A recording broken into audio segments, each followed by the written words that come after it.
gonna start the recording and let's dive right in. So the timeline hasn't changed very much, except that the census data keeps on getting pushed out further and further and further. So I think the latest information was that we would get the bulk of what we need to be able to make maps by around the end of September. And so I'm pretty excited about that because it gives us a lot more time to get things set up, to bring more people in, to raise awareness, to contact legislators. So, and have some time to focus on the legislation that will be introduced probably this month yet. And so,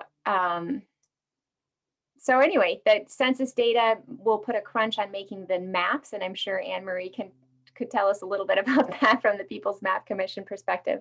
But from a grassroots perspective, it allows us to get more people on board, and so hopefully that's a good thing.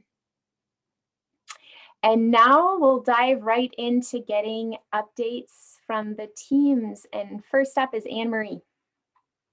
Oh, thank you. So this is the PMC kind of support team led by myself and Janelle. So our goal is just to work to help support the People's Map Commission through public outreach. One of the things that we're trying to do, People's Map Commission, is to obtain information on communities of interest, which is one of the criteria that we'll be using to help direct where to draw the lines. We did meet with the Fair Maps Coalition on Monday to sketch out a plan on how best to use the network that Carlene has. So Carlene, I think that's all I'm going to say about that right now until we formulate a better plan or more concrete plan. We're shooting for a training session at the end of the month where we will work with anyone from the Fair Maps Coalition or anyone that wants to do outreach to help set up like the definitions for communities of interest and help doing the outreach for us. So more details on that are forthcoming as they're being developed. One of the big things is that this group wants to strategize and participate in planning for publicizing the maps once they're available, which will probably be shortly after the census data comes out. And that's all plans in process, conversations at this point, how best to do that. And then also plan to help increase PMC visibility by this group using social media and linking to the PMC work.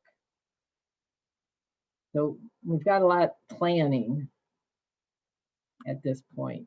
The People's Map Commission, our last hearing is a week from tonight. It's the second CD. So this is a milestone. It's the last hearing and last testimony that we're going to get. So it's time for the PMC to kind of pivot from their learning mode to their more action and dialogue with the people mode. So look for changes there. Oh, and as Carlene says, yeah, the past and present hearings are available. Just go to the website and you can listen to a lot of great speakers that we've heard over the months. So that's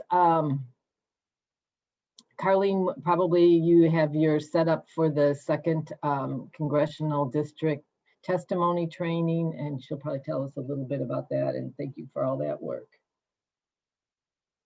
Yeah, I could just add that here because I don't have a whole lot about that one.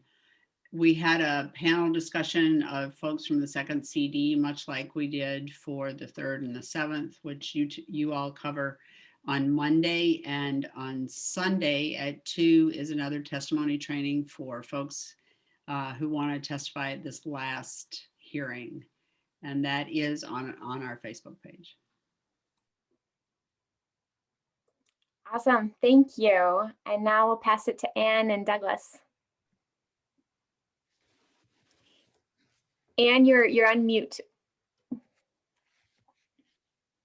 Okay, I'm starting. Douglas, please jump in as needed. Again, our goal is to convince our legislators in the Western Wisconsin area to vote for a fair map solution. And we have kind of two things we're working on now, trying to create the message that will make the most impact. One is contacting the legislators, of course, and we want to try to develop a relationship with the legislator by discussing issues that are important in the districts that they represent. We want them, if possible, to co-sponsor Jeff Smith's bill. And we are working on a weekly mail project, which I'll talk about in a second, that will also be another way to contact them. So one piece of our work is contacting legislators, and it's not us that are doing it, it's everybody out there, we hope. And then we also want to connect to and educate voters in the area, because we know that not everybody understands the issues. They don't understand fair maps and redistricting. They don't understand gerrymandering. So we want to continue to try and get the message out. Next slide. And we do need help with contacting the legislators, and we need help specifically with these areas of research. These are issue areas that the legislators in Western Wisconsin have indicated are important to them. This is what they campaigned on. And we want to approach them with our concern about these issues and how these issues are affected by gerrymandering. But it requires some research, maybe in the kinds of bills that have been introduced that are not getting support or voted for, or just other general information. So we will be asking people to help us with this research. I'm very happy that today our speaker will probably give us some insight on education and the effects of gerrymandering on education. But we're looking for help here so that we can develop the best message to our legislators as possible. And next slide. And we are working on teams. We want to have different ways to contact legislators, but we're interested in a sort of a face-to-face, either a Zoom face-to-face or a social distanced face-to-face, if we can get legislators to agree with us about doing that. We hope it's possible. And we're looking at developing these teams. So we do have now a few teams already organized, but if you are a constituent in one of the districts in Black, we are really in need of people who will, when the time is right and when we have the message prepared, ask these legislators for a face-to-face meeting of some sort. So again, here's going to be another ask coming up soon. And next slide. And we also want help in spreading the word. There's a gerrymandering brochure that's being worked on. We're doing the Gerrymandering 101 presentations, which need to be advertised. We're working to increase our bipartisan network, finding people from the other side of the aisle who we know support fair maps, but they're hard for us to sometimes access because we don't work in networks that always reach out to these people. But there is a plan of maybe how we can do that. So again, here's another place where we can have people help. And then we're looking to develop a weekly, perhaps postcard, perhaps it's going to be a kind of a letter, 8.5 by 11 format, which we're going to ask people. Each week we'll send a new template with a new issue. Right now, they're going to be based on the principles of good governance. We will send those out. The first part will be an education of the people. If you don't know too much about the principles of good governance or how gerrymandering is affecting those principles, there will be a little education piece, and then there will be a part of this that we hope people will print off, sign, put it in an envelope, and send it to your legislator as well. And we hope that we can get a pretty healthy postcard weekly letter effort going, so that the legislators understand that many constituents are interested in having this fair maps process take place. So again, there will be an ask about this a little bit later, more coordinated. You can look for emails from me and Douglas. Douglas, do you have anything else to add? Oh, just that we're also looking for volunteers to help hand out the brochure. So we're looking at a bunch of different options for that, but the final editing is in process and we should have it printed shortly. Okay, And that's it. Thank you. That's quite a bit. Thank you. Yeah, lots of asks. We need lots of help. All right, Kathleen. Hey, well, I've been working on the referendum and resolution teams, and we're getting closer and closer, but we could still use a lot of help. Kind of our timeline right now, we're just trying to get out the word about the referendum in Polk County and Buffalo County. And then people will get to vote on that on April 6th. And then the folks in Pepin are kind of aiming to get their resolution passed in April. So if you live in Polk or Buffalo County and you want to help out, or you know people there who you think could help, send them our way. And if you're in Pepin County or want to support them, you could also do that. And on the next slide, I think I listed a bunch of the efforts we're working on, addressing and mailing postcards. We need help with that. We're in the process of distributing signs, writing letters to the editor, sharing our social media posts. It'd be really awesome if you all would be able to personally invite people in your network to our Fair Maps 101 events. We have one on March 9th and then the 18th, and that's just a great way for people to learn more of the basics about Fair Maps. And some of you maybe want to learn a little bit more about the basics. And then we're hoping to set up a phone bank in the near future. So we'll need folks to step up and make phone calls too. No one's going to be bored in the next months. No. I'm not sure if Carol's on the line yet. I know she had a conflict early on. Carol, are you here? I'll just fill in maybe that there's no updates on what's happening legally, but Carol will be informing us when or if there are. And then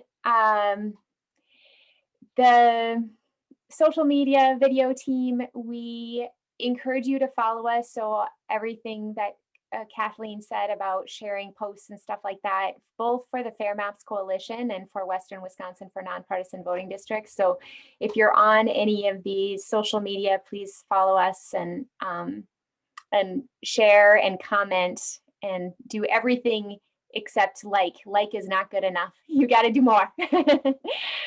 So comment, share. And then we just are developing this graphic here that's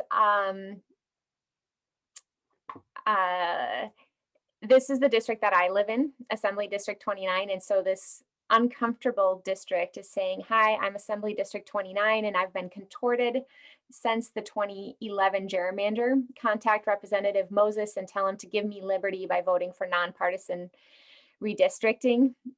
So we're trying to do something that's like a little fun, a little cheeky, and maybe get people's attention. So if anyone would like a graphic like this for your own district, whether it's Assembly or Senate, just put it in the chat and I will look through it later, and then we'll make them all for whatever districts people are interested in. This would be a great thing to share on social media, or you could print it on a postcard, or whatever way you would like. But we'd like to get this out there, add a little humor, hopefully. And that's what we've been up to. And I'll let Anne go next. Okay. So we're going to have a chance in small groups to talk about all these lovely volunteer opportunities that we really need help with. And so 8 minutes, here are the questions. As you can see, are you satisfied with your current involvement in our group? Can you see yourself being more involved in this campaign, and maybe how? And if maybe you have some questions or some hesitations, what can we do to help encourage you to be more part of taking on this huge issue, which we hope will be soon successful? So Janelle, you're going to break people up into. Yeah, I'll do that right now. And And then please just maybe have a scribe and put in the chat when you come back in what you come up with, so that we can keep track and make sure that everyone has the tools that they need and are able to plug in the ways that they want to. So I'm going to go ahead and put everyone into their breakout rooms. So I'm very excited tonight to welcome Heather Dubois Bouranen, I think, or Bouranan, I feel like maybe. Heather is the executive director of the Wisconsin Public Education Network. And I thought I would put a fun photo up there, since we it's we're all human, and it's a great t-shirt. So Heather has a PhD in African language and literature, and calls herself a reformed academic, and is passionate about eliminating disparity across schools in Wisconsin, and has made very clear link between what's happening in our schools and gerrymandering. So Heather, welcome to our meeting. So glad to have you here, and I'll stop sharing and feel free to share if you'd like to. Thanks. I do have a slideshow, and I will thank you for that awesome introduction. I came here for my PhD, but I got so bogged down in fighting for all the other things that I never did get it. Hold on, I have so many fair maps. This is the one I need. Can you see it? Yes. So first of all, thank you for inviting me to join you today, and apologies in advance. This is probably not the most powerful PowerPoint I ever put together, but I did it on the fly in the cracks of my other meetings today. So hopefully it will do the trick. I always welcome an opportunity to connect the dots between the issue advocacy that we're doing at the local level in as nonpartisan a way as is possible in a hyper-partisan environment, and the need for nonpartisan redistricting, the lack of which is the thorn in the side of pretty much every issue in the state. And so our issue is public education, and our challenge is addressing the many inequities that are facing our kids in schools across the state, something I hope and assume that all of you share. And I also do enjoy preaching to the choir, which I think is probably the case today, in that we are all already committed to addressing this problem together. And so we're really talking about strategies for doing that better and kind of what some of the obstacles are. So apologies in advance if this is a lot of stuff you already know, but another thing that I hope to do in my presentation is kind of model how we talk about this when we talk to audiences that maybe aren't familiar with connecting those dots, and just kind of the language that we use to address the concerns that are facing our kids in schools, because I think the more we all are repeating the same sort of language and the same values-based message, the more likely we'll be to succeed across our issues. And that's one of the other reasons why I love getting together with groups of people who share these concerns and values. So thanks, Janelle, for reaching out. And thanks, Carlene, who is our old friend, for inviting or recommending us to join you today. And I also want to thank my friends Chris and Bob for being here tonight, because they are live closer to your neck of the woods. I live in Sun Prairie myself. Chris is our regional organizer for the entire Northwest, of which we consider you, since we have like basically drawn the state into like strange fourths, gerrymandered it, I guess. And Bob has long been a partner in our network and has come through our training and has been an ally and advocate for strong public schools with the St. Croix Valley Friends of Education for many years too. So thank you. And I invite both of you to stop me, jump in, interrupt me as we go. And let's just try to tell our story as best as I can. I understand we have till 7:30, right? Yes, correct. Okay. All right, awesome. So hopefully I've timed this so that it will take about 15 minutes to get through the slideshow, and then we can jump into some conversation. If you're unfamiliar with our work, we are a nonpartisan coalition. And our aim is to bring together everybody who agrees that every kid in the state should attend an equally excellent public school, and that every kid should feel welcomed and like they belong in their public school. And if you agree with that, congratulations, you're one of our partners. And we hope that you will come to our events, that you will take action, that you will spread that message far and wide across the state, because there are plenty of people who are either not hearing it or acting like they don't care or agree. And so what we do is look for opportunities to celebrate the amazing things that are going on in our public schools, to support our teachers and students across the state, and to take advantage of every opportunity democracy affords us to raise our voice and make an impact in a positive way. Whether that means going to school board meetings, supporting local level referenda, showing up at state level hearings, chasing the blue ribbon for Commission for School Funding all around the state, and showing up at the Capitol to spread the love during Public Schools Week, like you see here. That's the sort of stuff that we do. And what our organizing model is really based on supporting local level teams and then amplifying what people are doing around the state as much as we can. So amplifying those goals and concerns and setting some priorities based on what kids need the most, based on what we're hearing around the state, is really what we do. So on the one hand, we're kind of trying to tap into local energy. And then on the other hand, we're trying to provide resources and tools for people so that this advocacy is a little easier. School funding is complicated in this state, and the way that education policy rolls out is often extremely politicized and very frustrating, and it can be overwhelming. And we know that a lot of the people who care the most about this issue are super busy people who don't have a lot of time to read long bills and unpack intentionally confusing legislation and so on. So we try to stick to sources from the Department of Public Instruction and the Legislative Fiscal Bureau to provide well-vetted, expert-seen resources that accurately reflect the needs of our students and the sorry state of affairs related to school funding, which right now is that we're $3.9 billion in the hole of where we would be if we just funded our schools at the levels we did in 2011.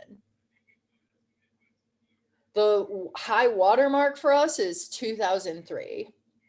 It's really shameful because every single kid in every single school deserves an equally excellent public education. And there are over 850,000 kids in the state who are counting on us to provide that. And even though most people say that they want it, we're not delivering it. And so the question isn't what do kids need? The question is why aren't we giving it to them? And I think you all know the answer because you seem to be on the right track in your own advocacy in finding a path toward a solution.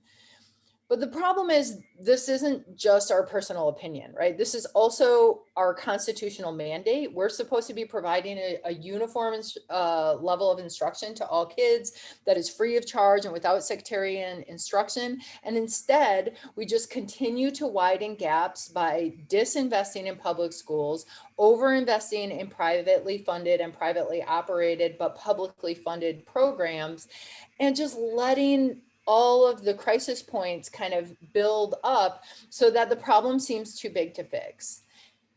The result of this is that Wisconsin is actually worse in the nation in a lot of pretty embarrassing ways. First of all, we haven't increased English language learner funding by a single penny in over 10 years.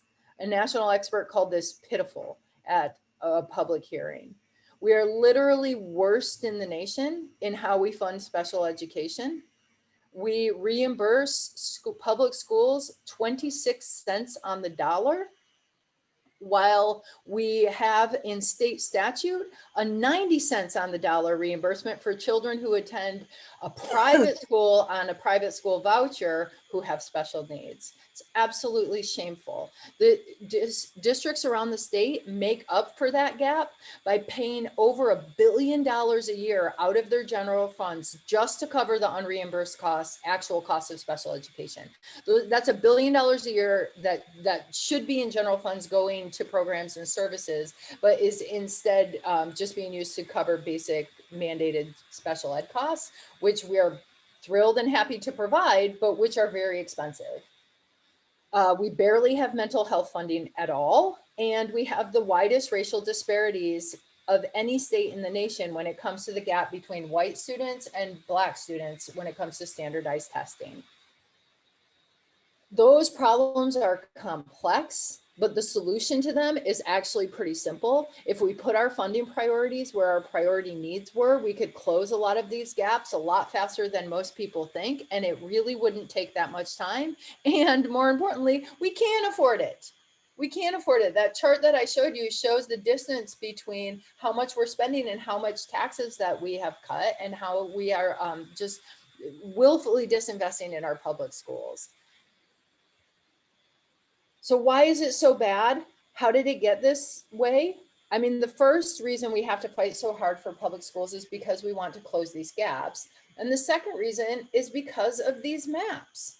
Having unfair maps like this allows partisanship to just run totally rampant in our state house, so that lawmakers are literally unaccountable for how they vote on these things. The other thing that you all need to know is that most of the worst measures against our kids in schools that have been passed in recent years have been part of large omnibus packages that were tacked onto the budget process at the very end, so that there was never an up-down vote on it. So that lawmakers could then, when challenged, say, well, I do support schools, but we needed good roads, so I couldn't vote against that budget, right? Or I'm not really thrilled about vouchers, but it was part of a larger package that I couldn't vote no on. Vouchers have never, ever been put to an up-down vote in this state.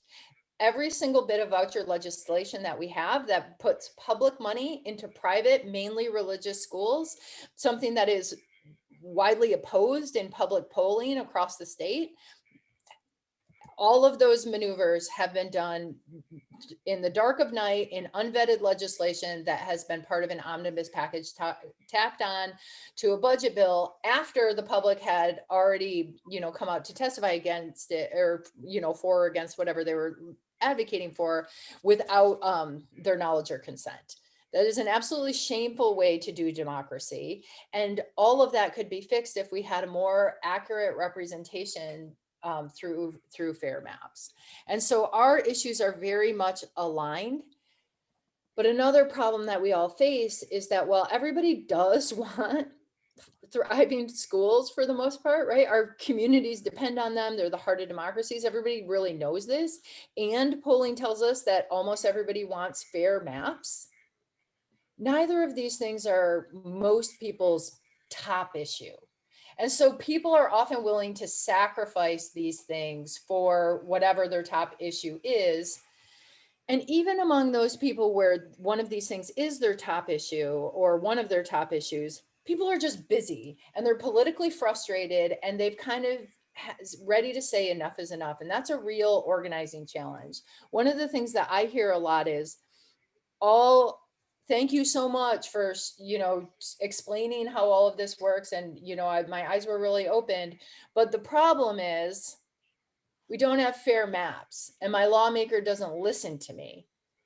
And we're never going to have fair maps because my lawmaker is never going to listen to me. And so it feels like a cycle that we cannot break.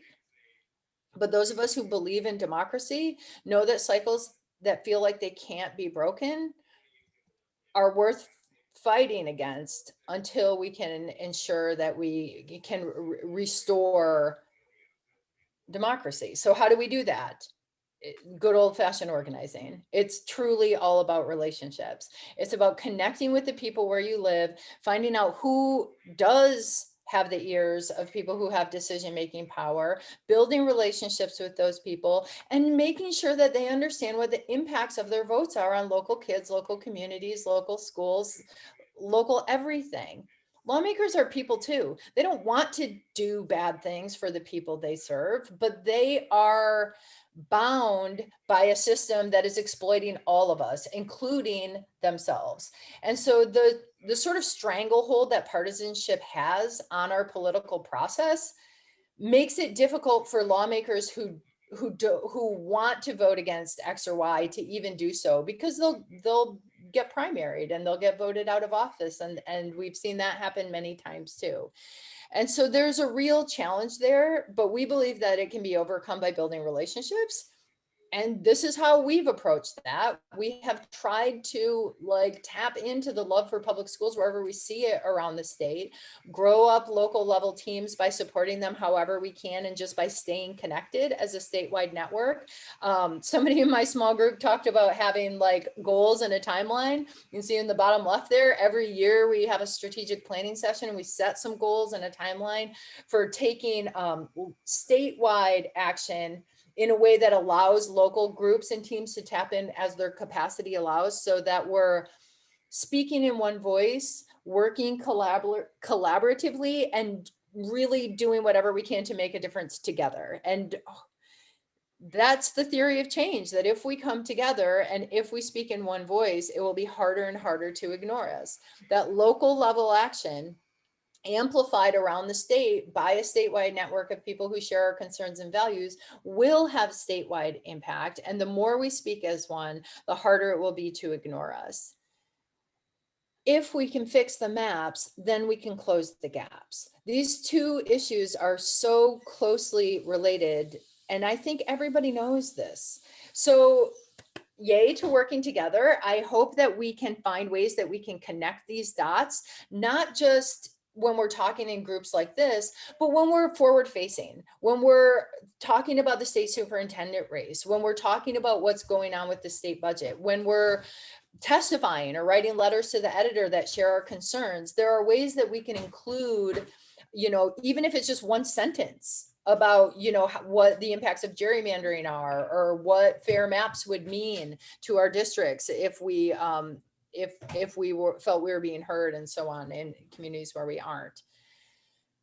Our vision of holding lawmakers accountable really demands that we shine the spotlight on the gap between what people are asking for in their communities and what they're delivering, and really calling them out every time that we see that distance. I mean, this is one of the biggest gaps in the state, and it's a gap that unfair maps really exacerbates. We want to see more legislation passed into law that is aligned with our values. And we know that there are plenty of lawmakers who share our goals and values. The question is, how do we get them to align them? And so we've developed one new tool that we hope you all will find helpful, which is called the Education Vote Tracker. If you point your phone at that QR code, it'll take you to the website where you can find it. Otherwise, you can find it on our website, wisconsonnetwork.org. Just scroll down to that little monocle guy, and it'll take you to that tracker, and you can see all the kind of biggest bills confronting our kids in schools. And then you can click on those, see what people's concerns are. And once they're passed or rejected, how your own lawmaker voted, so that you can have a mechanism for calling them out on their votes. Right now, there's not a lot of transparency. There's not a lot of legislative transparency on nonpartisan issues. And so we're hoping this will be one tool that we can all lean into to hold people more accountable. And then the other thing that we can do is just celebrate the positive things, counter all this negative nonsense about how our public schools are failing, or schools have been closed all year. The schools have not been closed. We may not be able to be meeting face to face, but everybody is doing their best. Teachers are working harder than ever during this pandemic to meet the needs of children, and we need to celebrate the successes that we see and amplify the stories and concerns at the local level at every stage. And that stuff is super basic, right? It's just using opportunities to take the microphone when one is provided, or hold up a mirror when one is needed. we want to create a Wisconsin where the people who know and care the most about what's going on in our public schools and what our students need are the people who are heard the loudest and respected the most by decision makers. And gerrymandering gets in the way of that at every turn. We need to fix that. And so that's why I'm connected with you all today, because we all know that that kind of advocacy is not easy. It's not ever easy, but it's never optional either. If we don't do it, no one else will. Like, it's totally on us. And so we invite you to connect with us. Your regional organizers here are Chris and Ann. Christian, who's our digital organizer, lives in Eau Claire, so he's not too far away either. I'm in Sun Prairie. Tap into us, connect with us, join our mailing list. I'm going to send you this slideshow and all the links after, so you have all this stuff. But just please, please, please, like, be in touch with us and let us know how we can help you better unpack the concerns that you have. And that's really all I have, like, in terms of my overview, but I do want to also point you to a couple of upcoming opportunities to get engaged with us if you're interested, and some resources that we have on our website. The first is just a boatload of budget action resources. We're working with the ACLU of Wisconsin and the League of Women Voters around our budget advocacy this year, and our Closing the Gaps workshop. And so we're putting together a guide that has templates for doing budget trainings, if you want to do storyteller training, and lots of other resources, which you are welcome to use, borrow, and share however you see fit. We also have a budget headquarters page that has all the latest news and information about the state budget and how you can get involved. The hearing dates haven't been announced yet, but as soon as they are, we'll be providing opportunities for taking action there. And we've just scheduled a budget breakdown event with the state budget director, Brian Ponke, which will be Tuesday, March 16. We hope that you'll join us for that and get some tools to talk about the budget in a way that helps you connect the dots between budget needs, folks' values, and why we need fair maps. And then I also invite you all to take Carlene's advice and tie gerrymandering into your budget testimony, no matter what issue is your main issue that you're testifying on. If you're testifying in person or submitting written or oral testimony to the legislature electronically, you can tap on a sentence that that prioritizes the need for fair maps, even if it's not your main issue. So thank you, Carlene, for providing this sample language for us. The folks at our workshop found it really helpful. And I think it's one way that we can really show that we are united, even if we all don't have the same priority issue when we use up our 2 minutes when we testify in person, or when we choose what we're going to focus on when we write to our lawmakers around the budget. I also invite you to join us next week, Thursday, for our conversation with the candidates for state superintendent. That is an extremely critical race to every community in the state, and we hope that you are making an informed decision at the ballot box. Thank you again for the opportunity to talk to you today. I'm welcome to answer any questions that you have about us or our work, and I invite Chris and Bob to jump in too. Sorry, I went over my time. My hopes for how long that would take for me. I just wanted to let people know in the Northwest region, last November, we did an education survey with all 40 candidates running for the legislature, 20 Democrats and 20 Republicans. It was quite an extensive survey, and we sent it out to them. And then we followed up on their Facebook pages and their emails to remind them to do it. And then I took on calling all 20 Republican candidates, as Ann took on calling the Democrats that had not filled it out. It is on our Facebook page, the Northwoods Public Education Coalition Facebook page. You can see the results there. We had 18 out of 20 Democrats return it. We had 0 out of 20 Republicans send it or fill it out. So make up in your own head what that means. But for us, that's a good light on gerrymandering, because certainly they were not willing to put on paper what they want, what our questions were. So if you want to get involved in that, I put my email there, you can see it. If you want to be on we put the coalition, we put the Northwoods Public Education Coalition together, so it was constituents of the Northwest region, not us as organizers doing this survey, which wouldn't be real meaningful for the candidates anyway. So if you would want to be part of that so that you could get the information specific to Northwest Wisconsin and be on our list, all you have to do is send me your email and your phone number and we will get you hooked up. We are looking for some leadership out of that coalition. Maybe it's just a matter of being a person that could connect. And we haven't had that happen yet. So I'm hoping we do, so we don't have to disband the group, because it's a good start of holding legislators in Western Wisconsin accountable for their votes and what they don't do. So thanks. Great. Thank you so much. That was packed with information. So thank you. Thank you. We could take time for 1 or 2 questions. Does anyone have a question? If so, I think you can just take yourself off of mute. Barb, go ahead. Okay, I put this in the chat, but I'm wondering if your organization has endorsed a superintendent candidate, and if so, who? I did answer that one in the chat too, as being a nonpartisan organization. We really try to provide very, very good facts and information so people would know who to vote for.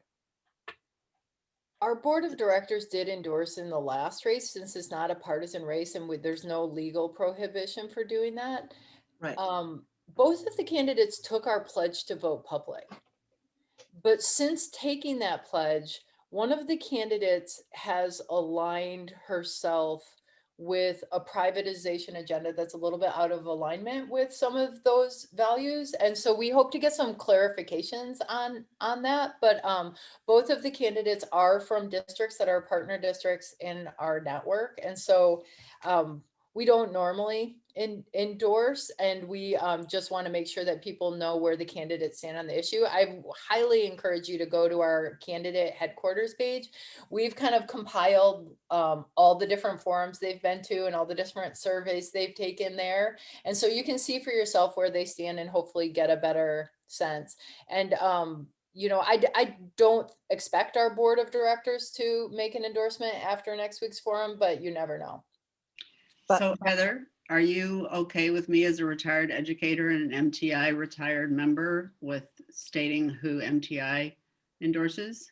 You most certainly can. And many of our members have also made public partners, I should say, have made public endorsements too, just we aren't as an organization. So go ahead, Carleen. So as a retired public school educator and a member of MTI Retired, which is the Madison Teachers Incorporated Union, MTI is endorsing Julie Underly, and that's who I supported in the primary and will be supporting in the general. So I can say that. Awesome. Any other question? Anybody have? Bob, do you have anything to add, Bob? My thought, thanks for that. My thought really on like who to endorse. If you just look at the candidates' positions, it becomes fairly obvious fairly quickly who supports public education and who doesn't. So really, if you're concerned about public education, it doesn't take you long to figure out who you want to vote for. So. Great. And I know it's like a way up in the chat, but I'm just kind of looking in the chat here. Carleen sent a note that she wanted that GAPS Maps logo. I did drop it in the chat. So the file is in there, and I'm going to send everything that I shared today to Janelle after this meeting. So I hope you'll share it out with the group, Janelle, and you're welcome to use this on your own website as however you see useful.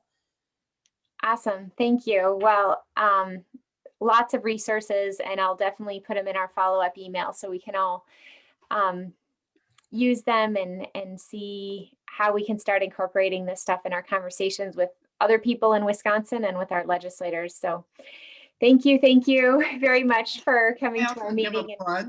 Can I give a plug to Heather and the ACLU and their budget hearing, their budget trainings and everything that goes with that? It's so thoroughly done, and it's about public education and all kinds of other issues. I would strongly recommend, if you have an opportunity to be part of that or view the film of it, it's a great training. Thank you for that plug, Carlene. All of the resources, the video, the footage, everything from our past sessions is online. So we welcome you to catch up on what you missed and jump in when you can, because it's going to take every single one of us speaking up on the state budget to make sure that we don't see the sort of budget shenanigans we've seen the past few cycles. It's up to us to stop that. Great. Thank you so much. Really appreciate it. On that note, I'm going to pass it over to Carlene for our statewide updates.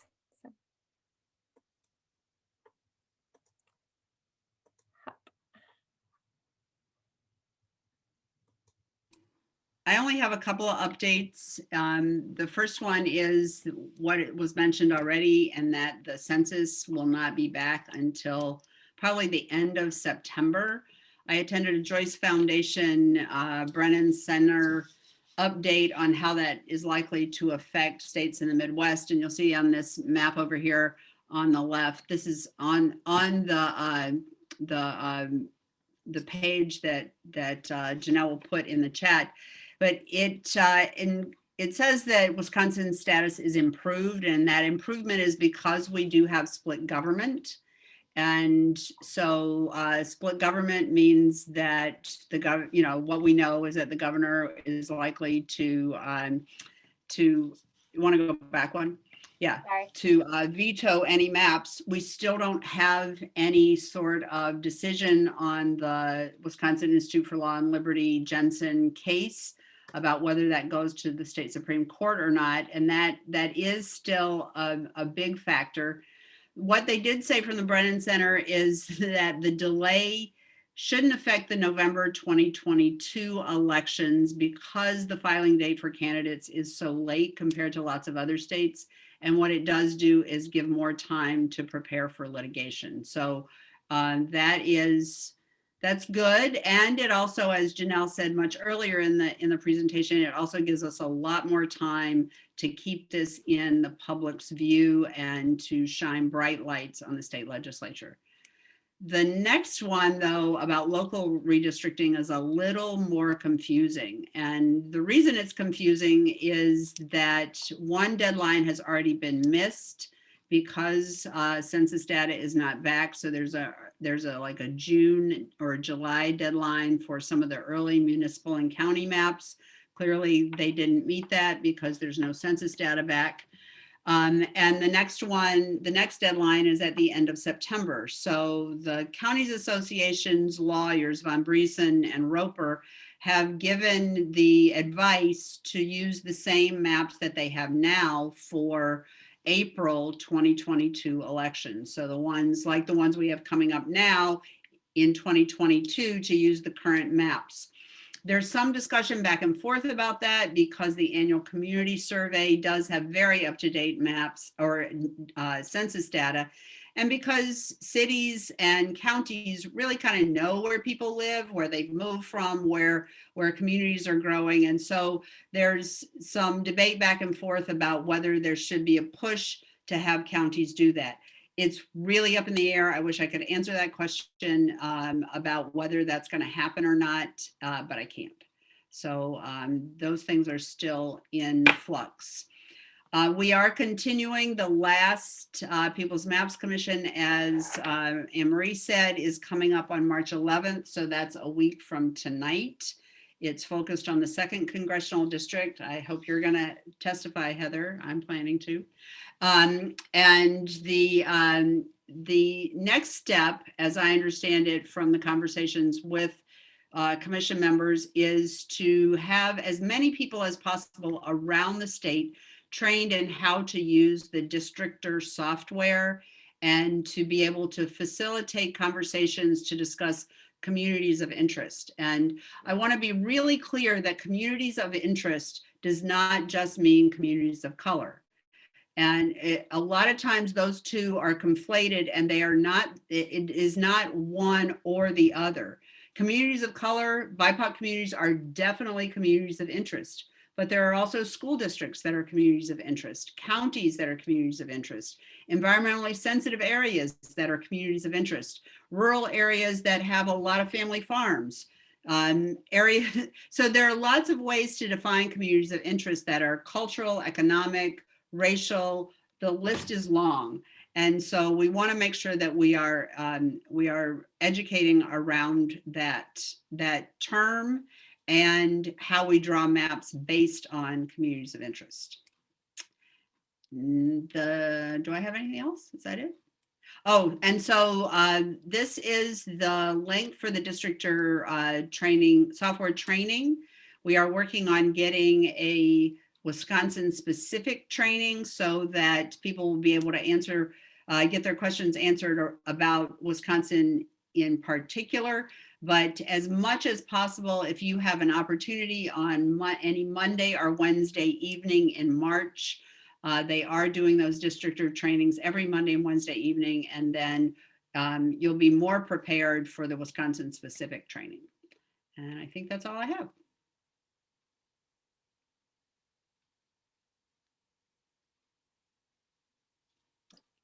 I just put the link for the training in the chat. Awesome. There we go. Thanks. Awesome, thank you.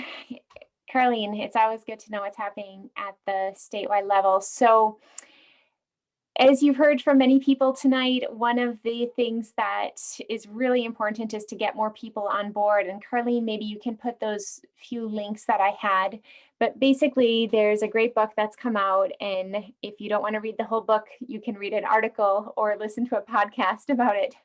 But basically, once 25% of people become active on an issue, there's a tipping point. And basically, that's when we really see deep change.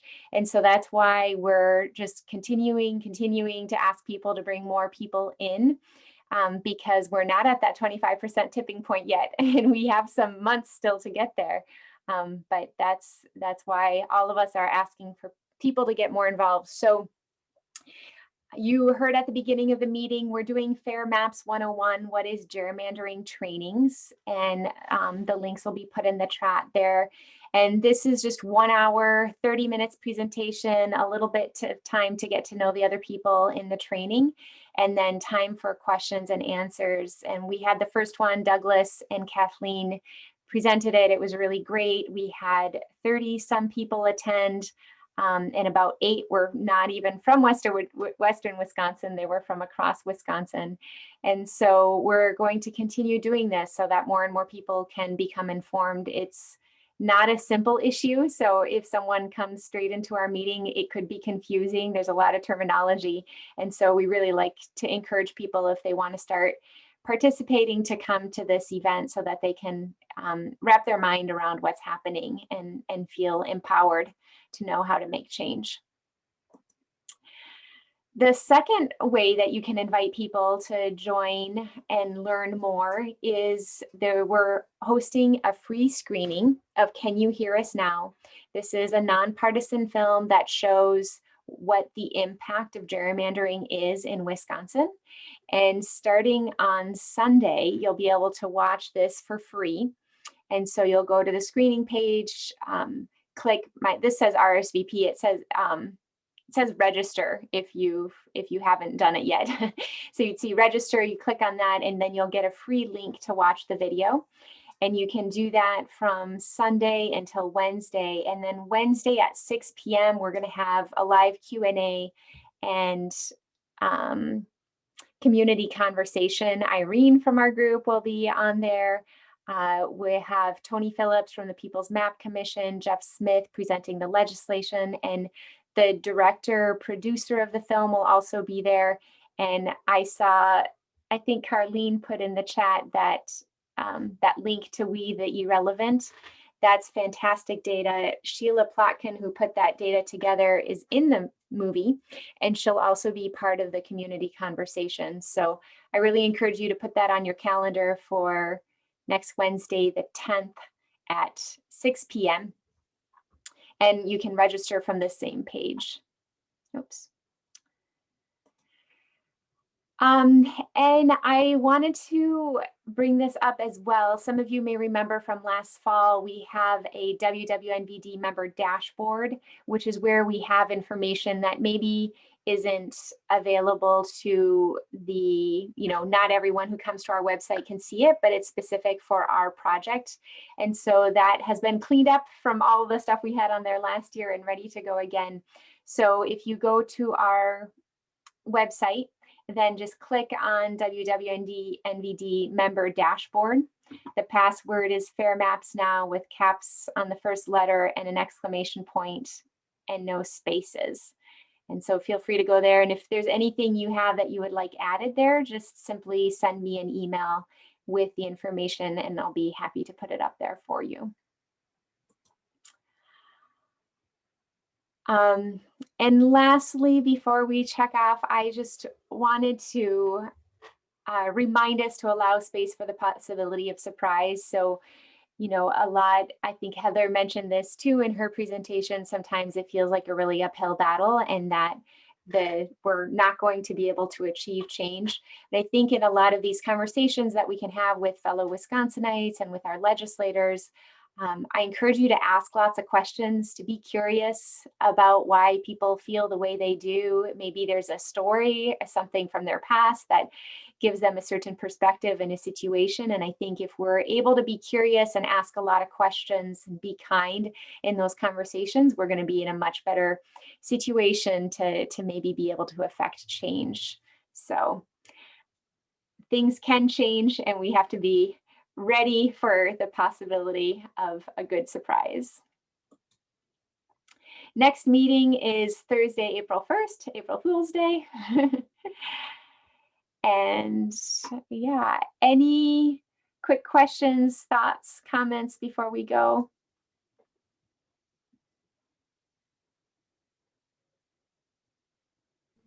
Thanks for having me. It was really an honor to speak with your group. I hope we'll all stay in touch. Thanks. Thank you. Thank you for preparing and presenting. It was excellent. Thank you. Yeah, thanks a lot. Great. Well, everyone, we can go off and enjoy our evening. If everyone wants to take themselves off of mute, and let's just, as we say goodbye here, let's say together what our password is for our dashboard. So Fair Maps Now. So on the count of 3, let's say Fair Maps Now together. And then I wish you all a fantastic evening. So 1, 2, 3. Fair Maps Now. Exclamation. Thank you, everyone. Have a great night, everyone. Bye. Bye-bye. Bye. What are you doing?